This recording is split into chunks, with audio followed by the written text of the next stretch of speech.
একটা ডেটা আমার কাছে আজকেই এসেছে যে ভারতের হাউসহোল্ড সেভিংস গত 47 বছরে সবচেয়ে কম হয়েছে 2025 সালে এবং ভারতের জিডিপির অ্যারাউন্ড 5.3%-এ মাত্র এসে দাঁড়িয়েছে আমাদের সেভিংস। 48% ফ্যামিলি এক্সপেক্ট করছে যে এবছরে তাদের সেভিংসের পার্সেন্টেজ অনেকটা কমবে, কারণ এটা নয় যে তাদের ইনকাম কমেছে, কারণ হচ্ছে তাদের লাইফস্টাইল কস্ট বেড়েছে।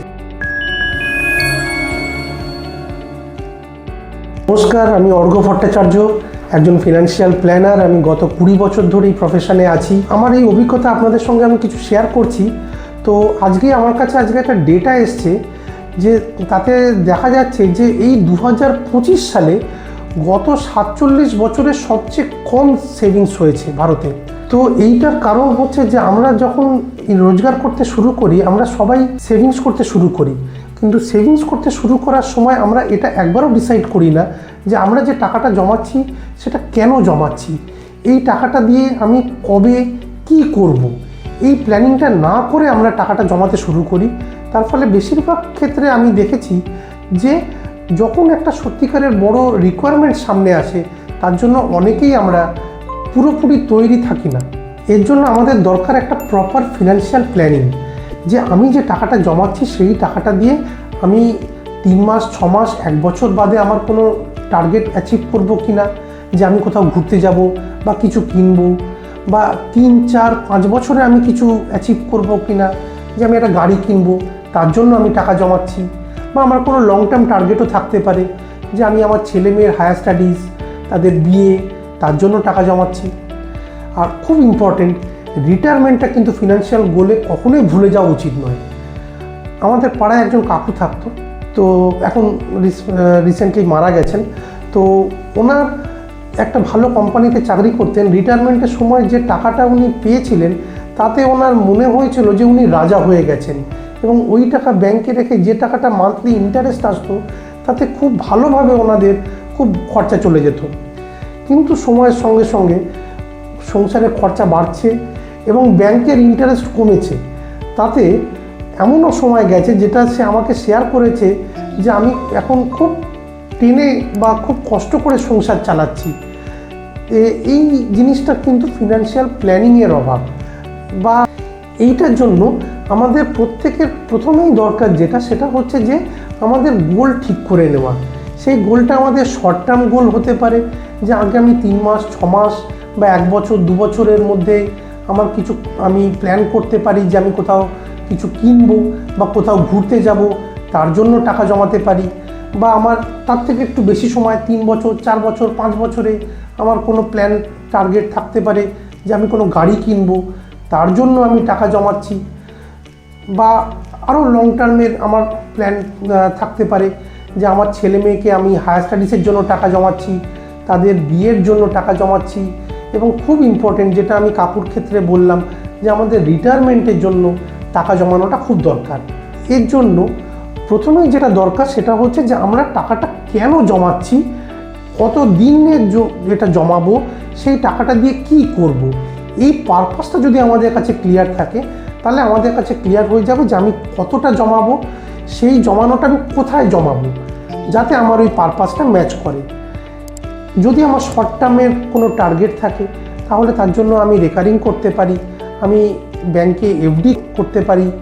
যদি আমার লং টার্ম টার্গেট থাকে তাহলে আমি এসআইপি করতে পারি ইকুইটি ফান্ডে, বা আমার যদি নলেজ থাকে আমি ডাইরেক্ট ইকুইটিতেও ইনভেস্ট করতে পারি। আর মিড টার্ম টার্গেটের জন্য ডেট ফান্ডে এসআইপি করাই যেতে পারে। এর জন্য আমাদের আমরা সেভ করছি, সেভ করার সময় শুরুতেই আমাদের একটা প্ল্যান করা দরকার যে আমরা কত টাকা কিসের জন্য সেভ করছি, এবং সেই টাকাটা অন্তত আমার রোজগারের 20%। আমি যদি এখন 100 টাকা রোজগার করি তাহলে আমার অন্তত 20 টাকা সেভ করা দরকার। আর এই 20 টাকা সেভটা আমার সমস্ত খরচের আগে প্রথমেই করা দরকার। সেভ করার পরে বাকি টাকাটা 80 টাকা দিয়ে আমি আমার খরচাটা চালাবো। তার মধ্যে 50 টাকা আমার খরচা হতে পারে আমার ডেলি যে রিকোয়ারমেন্ট আছে তার জন্য, এবং ডেলি রিকোয়ারমেন্টের বাইরেও আমাদের অনেক শখ থাকে, তার জন্য আমরা 30 টাকা রাখতে পারি আমাদের শখ পূরণের জন্য, যে আমরা কোথাও ঘুরতে যাচ্ছি বা কোনো কিছু। তো এই যে এখন আমাদের সেভিংসের এত কমে যাওয়া, এবছর 2025 সালে যে 47 বছরের সবচেয়ে কম সেভিংস হয়েছে, তার কারণ হচ্ছে যে আমাদের লাইফস্টাইল কস্টটা অনেক বেড়ে গেছে। লাইফস্টাইল কস্ট থাকা উচিত আমার টোটাল ইনকামের 30%-এর মধ্যে। আমি যা লোন নিচ্ছি এবং এছাড়া যা লোনের ইএমআই এবং অন্যান্য আমার শখ পূরণের জন্য যা খরচা করছি, তা কখনোই আমার 100 টাকা রোজগার হলে 30 টাকার বেশি করা উচিত নয়। এবং সার্ভেতে দেখা গেছে যারা 30%-এর মধ্যে নিজের সমস্ত শখ বা এই ইএমআইগুলোকে কন্ট্রোলে রাখতে পেরেছে, তারা কিন্তু ফিনান্সিয়ালি অনেক বেটার পজিশানে আছে। আজকে যদি আমরা দেখি যে দুটো লোক একই অফিসে চাকরি করছে, 30 বছর ধরে চাকরি করার পর তারা যখন রিটায়ার করলো, একই মাইনে পেয়ে দুজনের কিন্তু ফিনান্সিয়াল পজিশন অনেক ক্ষেত্রে থাকে না। কেউ অনেক ভালো শক্ত জমির ওপর দাঁড়িয়ে থাকে, কারোর পক্ষে সেটা একটু কঠিন হয়ে যায়। তার কারণ হচ্ছে ফিনান্সিয়াল ডিসিপ্লিনটা দুজনে সমানভাবে মেনটেন করেনি। আমি দেখেছি যে আমরা যতই প্ল্যান করে করি না কেন ফিনান্সিয়াল খরচা বা সেভিংস, লাইফ কিন্তু আমাদের অনেক সময় অনেক সারপ্রাইজ দিয়ে দেয়। কোভিডের সময় আমরা দেখেছি যে প্রচুর লোকের চাকরি চলে গেছে। আপনাদেরকে জানা আছে কিছুদিন আগে টিসিএসে প্রায় 30,000 লোকের চাকরি চলে গেছে। তার কারণ হচ্ছে যে এআই আসাতে তাদের যে কাজটা করতো সেই কাজটা টিসিএসের আর দরকার নেই। এটা কি ভাবা যেতে পারে যে হঠাৎ টিসিএসের মতন একটা কোম্পানিতে 30,000 লোকের কাজ চলে গেল? এই যে যাদের চাকরি চলে গেল, তারা কি এর জন্য প্রিপেয়ার আছে? অন্তত 3 মাস 6 মাস বা 1 বছর হলে তো খুব ভালো হয়।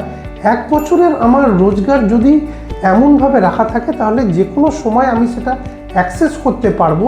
তাহলে এই এমার্জেন্সি পিরিয়ডটাতে আমি সারভাইভ করে যাব। তো এই যে লোকেদের চাকরি চলে গেল, এদের ফ্যামিলিতে এফেক্টটা কী হতে পারে আপনি ভাবতে পারছেন? হঠাৎ করে একজন জানতে পারলো যে কাল থেকে তার কাজ বন্ধ।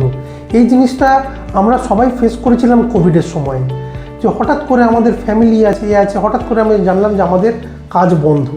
তো এইটার জন্য আমাদের একটা এমার্জেন্সি ফান্ড ক্রিয়েট করা, এটা আমাদের ফিনান্সিয়াল প্ল্যানিংয়ের একদম প্রথমেই থাকা দরকার।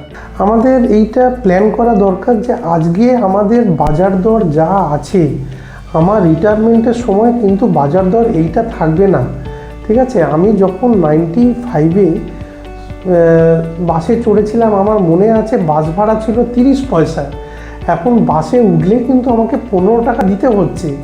তো এইভাবে যদি জিনিসের দাম বাড়ে, ভারতে 6% ওপর মোটামুটি ইনফ্লেশন যদি আমি ধরি, তাহলে সেইটা মাথায় রেখে আমাকে হায়ার স্টাডিজ, ছেলেমেয়ের বিয়ে বা আমার যে রিটায়ারমেন্ট ফান্ড, সেইটা কিন্তু আমার ততটা থাকা দরকার যাতে সেই ফান্ডের ইন্টারেস্টে আমার এটা ভালোভাবে চলে যায়। আমি অনেককে বলতে শুনেছি, যখন আমরা সেভিংস বা ইনভেস্টমেন্ট নিয়ে আলোচনা করি, সবাই চিন্তা করে যে এতটা সেভিংস প্রতি মাসে কি আমি করতে পারবো। কিন্তু যখন আমরা লোন নিই, তখন আমরা খুব কনফিডেন্ট থাকি এই লোনের ইএমআইটা আমরা ঠিক দিয়ে দেবো।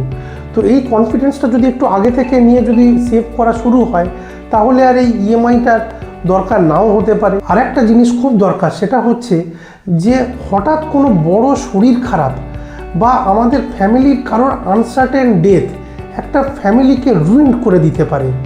আমি নিজে দেখেছি যে আমাদের মেডিক্লেম আছে, কিন্তু খুব কম মেডিক্লেম, 2 লাখ 3 লাখ টাকার মেডিক্লেমে একটা ফ্যামিলিতে যদি ক্যান্সার বা কিডনি প্রবলেমের মতন বড় শরীর খারাপ হয়, তাহলে অনেক ক্ষেত্রে তাদের জমি বিক্রি করতে আমি দেখেছি ট্রিটমেন্টের জন্য। একজন ভদ্রলোক তার মেয়ের বিয়ে ঠিক করে, আমার পরিচিত, বিয়ে ঠিক করে কিন্তু বিয়ের আগে মারা গেছিল, বিয়েটা দেবার আগে। ইন্স্যুরেন্সের যে ক্লেমটা এসেছিল তাতে কিন্তু তার বিয়েটা হয়েছিল। তো আমরা ইন্স্যুরেন্সটা সবাই নিয়ে রাখি, কিন্তু ইন্স্যুরেন্স কতটা নিয়ে রাখি আমরা? হঠাৎ যদি কোনো বড় শরীর খারাপ হয়, তাহলে আমাদের যা কভারেজ আছে সেটা কি যথেষ্ট হবে? ভারতে মধ্যে সবথেকে বেশি হার্ট অ্যাটাকের রেকর্ড কিন্তু কলকাতাকে ভারতের হার্ট অ্যাটাক ক্যাপিটাল বলা হচ্ছে। তো আমাদের কাছে ইন্স্যুরেন্স অনেকের আছে 2 লাখ 3 লাখ টাকার বা 5 লাখ। তো এটা কিন্তু একেবারেই যথেষ্ট নয়। আর একটা জিনিস, আপনি হয়তো ভাবছেন যে আজকে আমি একটু অল্প টাকার ইন্স্যুরেন্স রাখছি, কালকে আমি বাড়িয়ে নেবো, কিন্তু আপনার একটা জটিল শরীর খারাপ ধরা পড়ে গেলে কোনো ইন্স্যুরেন্স কোম্পানি কিন্তু আপনার কভারেজ আর বাড়াবে না। ভারতে মেডিকেল ইনফ্লেশন 14%, মানে আজকে যে খরচাটা 100 টাকায় হচ্ছে, পরের বছর সেই খরচাটাতে 114 টাকা লাগবে। কিন্তু আমরা কি আমাদের কভারেজ সেইভাবে বাড়াচ্ছি হেলথ ইন্স্যুরেন্সে? আমরা কি নিজেদের লাইফ কভারেজ সেরমভাবে রাখছি? অনেক ফ্যামিলিতে আমি দেখেছি যে হাজব্যান্ডের ডেথের পরে ওয়াইফ গিয়ে কাজ করছে, হ্যাঁ, তার ফ্যামিলিকে সার্ভাইভ করার জন্য ওয়াইফকে কাজ করতে হয়েছে। তো এইটার অ্যাডিকুয়েট ইন্স্যুরেন্স থাকাটা আর ইমার্জেন্সি ফান্ড ঠিকঠাক রাখা, এটা আমাদের ফিনান্সিয়াল প্ল্যানিংয়ের একদম প্রথমেই থাকা দরকার। এগুলো নিয়ে নিশ্চয়ই পরে আমি আপনাদের সঙ্গে আবার কথা বলবো। আর ফিনান্সিয়াল প্ল্যানিং প্রত্যেকটা লোকের জন্য কিছু আলাদা আলাদা হয়ে যায়, তাই আপনি যদি আপনার আয় ব্যয় এবং লক্ষ্য অনুযায়ী প্ল্যান করাতে চান তাহলে আপনি আমাদের সাথে যোগাযোগ করতে পারেন। তো যারা ভিডিওটা এতক্ষণ দেখলেন, যদি ভালো লেগে থাকে তাহলে শেয়ার করবেন, লাইক করবেন। আর আমি আমার অভিজ্ঞতা থেকে আজকে ফিনান্সিয়াল প্ল্যানিং সম্বন্ধে 2-4টে কথা আপনাদের সঙ্গে শেয়ার করলাম। ভবিষ্যতে আরও ডিটেলসে আমি আপনাদের সাথে কথা বলবো। যদি আপনাদের কিছু জানার থাকে তাহলে অবশ্যই আপনি কমেন্ট করবেন, আর ফোনও করতে পারেন। আমার ফোন নাম্বার, ইমেল আইডি ডেসক্রিপশানে দেওয়া আছে। যদি কোনো ফিনান্সিয়াল প্রবলেম থাকে সেটাও আপনি জানাতে পারেন, আমরা চেষ্টা করব আপনাকে সলিউশন দেওয়ার। নমস্কার।